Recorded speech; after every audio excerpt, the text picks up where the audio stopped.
नमस्कार, आप देख रहे हैं कृषि दर्पण और मैं हूं बुशरा नसीम। खेती किसानी महज अब फसलों से जुड़ी नहीं रही।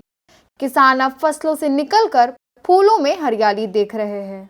आज पूजा से लेकर सजावट तक हर जगह गेंदे के फूल की डिमांड बढ़ रही है। जी हाँ, तो आज हम इसी विषय के बारे में बात करने वाले हैं और जानते हैं कि गेंदे की उत्पादन कैसे की जाए और किन किन बातों का ध्यान रखा जाए। तो विस्तार से जानने के लिए आज हमारे साथ स्टूडियो में मौजूद है हमारी एक्सपर्ट डॉक्टर पूनम हुरो। मैम, सबसे पहले आपका बहुत बहुत स्वागत है हमारे कार्यक्रम कृषि दर्पण में। मैम, मैं आपसे पूछना चाहती हूँ कि जब हम गेंदे के उत्पादन की बात आती है तो हमें किन मुख्य मुख्य बिंदुओं का ध्यान रखना चाहिए। झारखंड एक ऐसा प्रदेश है जहाँ की फूलों की खेती आसानी से हो सकती है। ये हमारी खुशकिस्मती है कि यहाँ हम किसी भी प्रकार का फूल सालों भर लगा सकते हैं। उसमें अगर उत्पादन की दृष्टि से देखा जाए तो गेंदा एक ऐसा फूल है जिसे आसानी से यहाँ के किसान भाई इसकी खेती कर सकते हैं, क्योंकि ये खुले में होने वाला एक फूल है, जो खुले खेत में लगाए जाते हैं वैसा। और इसे लगाने का तरीका भी काफ़ी आसान है और इसके उत्पादन का जो कॉस्ट आता है वो भी काफ़ी और फूलों की अपेक्षा कम आता है। तो ये बताइए कि गेंदे की कितनी कितनी प्रजातियाँ होती है। गेंदे की प्रजातियों के हिसाब से अगर आप देखें तो हम लोग मुख्य रूप से इसका दो वर्ग करते हैं। एक होता है अफ्रीकन गेंदा और एक होता है फ्रेंच गेंदा। अफ्रीकन गेंदा होता है जो जिसको आप कह सकते हैं इसकी ऊंचाई ज़्यादा होती है। अच्छा। मतलब कि आप कहें तो 1.5 फीट से ऊंचा होता है। और फ्रेंच गेंदा होता है जो 1 फीट से नीचा होता तो है। ये जो ऊंचाई से क्या फ़र्क पड़ती है। ऊंचाई से यही होता है कि ये जो फ्रेंच गेंदा होता है वो मुख्य रूप से लोग गार्डन ब्यूटी के लिए लगाते हैं। मतलब उसको आप सुंदरता के लिए लगा रहे हैं, आप उसकी बहुत बड़े पैमाने पर खेती नहीं कर रहे हैं। और यही अफ्रीकन गेंदा जो होता है ये ऊंचा होता है, इसकी डालियां भी बहुत ज़्यादा होती हैं और इसे आप व्यावसायिक खेती के रूप में इस्तेमाल कर सकते हैं। और इसी वर्गीकरण के अंतर्गत चूँकि व्यावसायिक गेंदा की खासियत ये होना चाहिए कि इसे एकदम कॉम्पैक्ट होना चाहिए, इसके पेटल्स जो होने चाहिए एकदम कॉम्पैक्ट, ताकि उसमें जब माला गूंथने की बारी आई तो सुई डालने से वो फैले नहीं, वो सुई आसानी से चला जाए, उसका कॉम्पैक्टनेस नहीं कम हो। और इसलिए इसको एक व्यावसायिक किस्म भी कहा जाता है। ये हज़ारा या लड्डू या सेराकोल, अलग अलग प्रदेश में, उड़ीसा में जाइएगा तो सेराकोल, बंगाल में जाइएगा तो हज़ारा।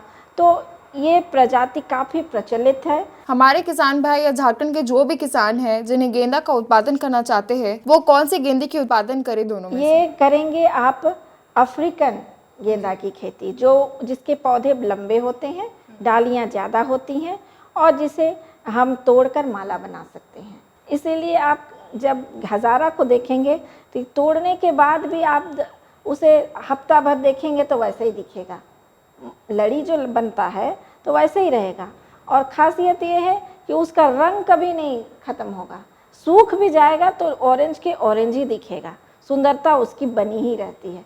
पीले रंग में थोड़ा प्रॉब्लम होता है, क्योंकि पीले में दाग लगने की समस्या ज़्यादा होती है, इसलिए बहुत सारे किसान पीले रंग को पसंद नहीं करते हैं। अब ये बताइए कि जो गेंदे की उत्पादन कैसे की जाती है। उत्पादन करने का तरीका दो तरह का होता है, या तो आप बीज से उसको बिछड़ा बना लें या फिर कटिंग से आप उसकी तैयारी करें।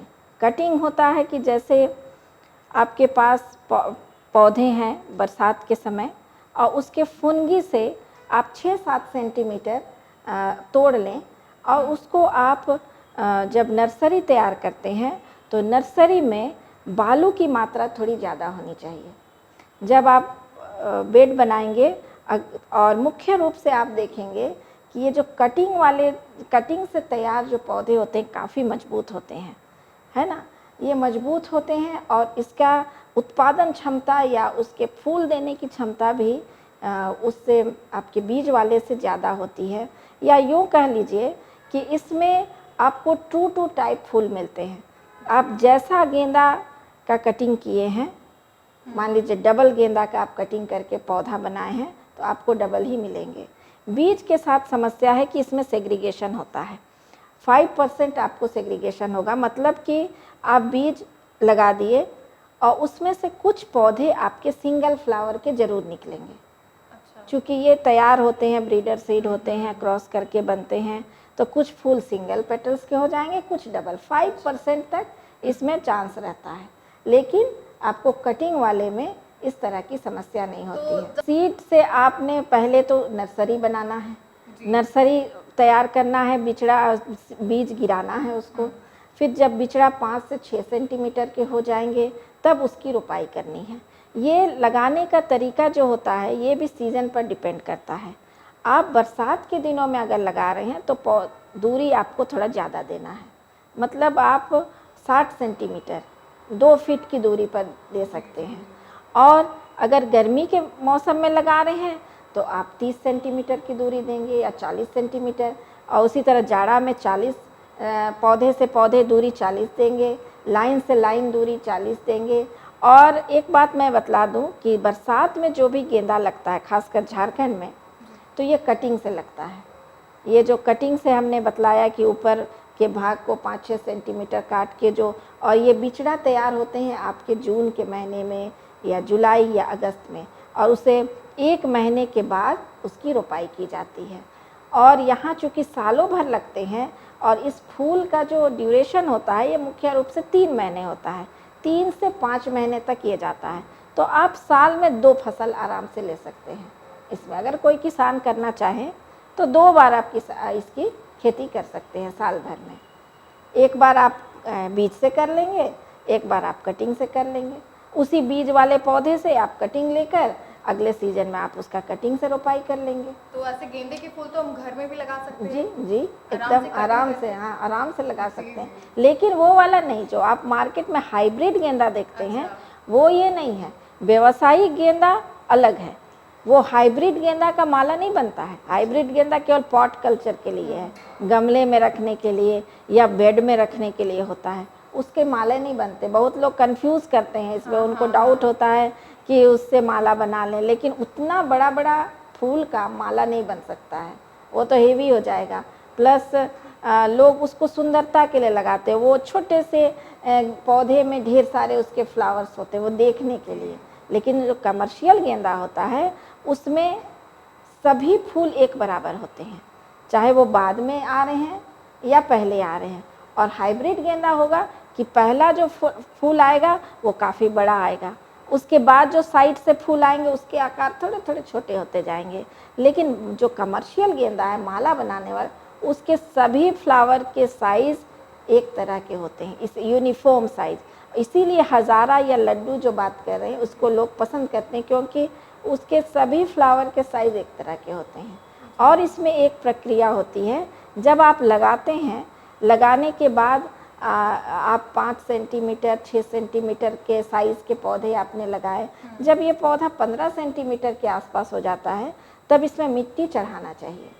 उसमें कुछ यूरिया डाल के इनऑर्गेनिक खाद डाल के आप उसको अर्थिंग अप, मिट्टी चढ़ाने की प्रक्रिया, उसको पौधे को सपोर्ट देने के लिए ताकि हिले नहीं पौधा।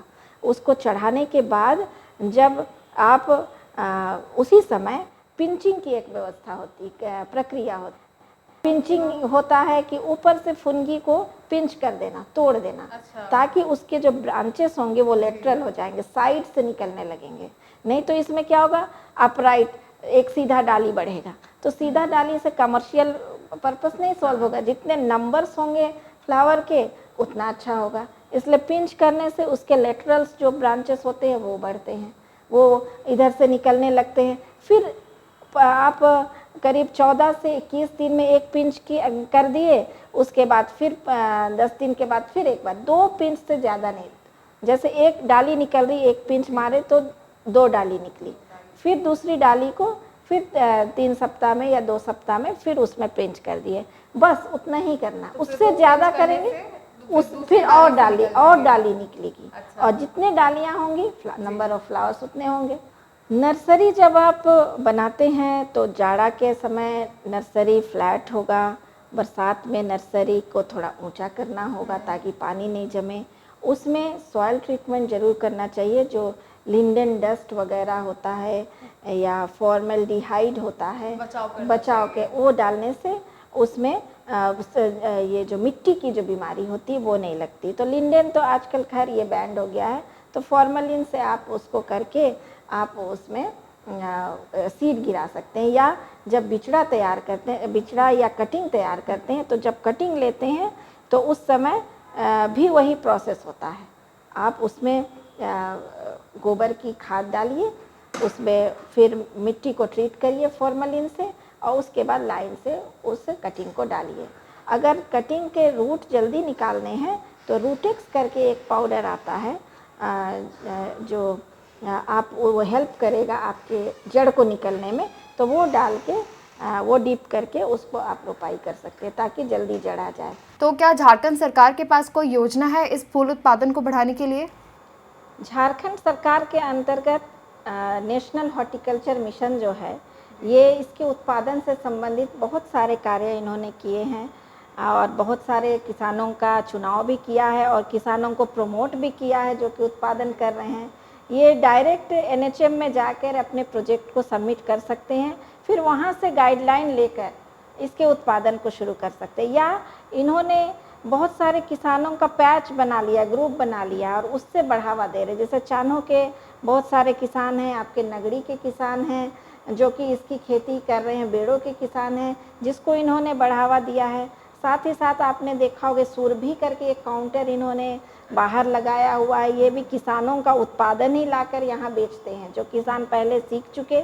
और साथ ही मैं बतला दूँ कि बहुत सारे फूल उत्पादक किसान या जो कि इज़राइल भी जा चुके हैं इसके ट्रेनिंग के लिए या सीखने के लिए, वो वहाँ से जाकर लौटे हैं। उसी तरह हमारे बिरसा कृषि विश्वविद्यालय के अंतर्गत भी जो प्रोजेक्ट हैं, ऑल इंडिया प्रोजेक्ट जो चलाए जाते हैं ICR के द्वारा, उसमें भी फ्लावर इम्प्रूवमेंट पर एक प्रोजेक्ट है। उसके अंतर्गत भी TSP का प्रोग्राम जो ट्राइबल सब प्लान का प्रोग्राम ये भी चलाया गया है, पहले भी चलाया गया है और उसी के फॉलोअप उसका किया जा रहा है। बहुत सारे किसान फूल उत्पादन में जुड़ चुके हैं और जुड़ना भी चाह रहे हैं।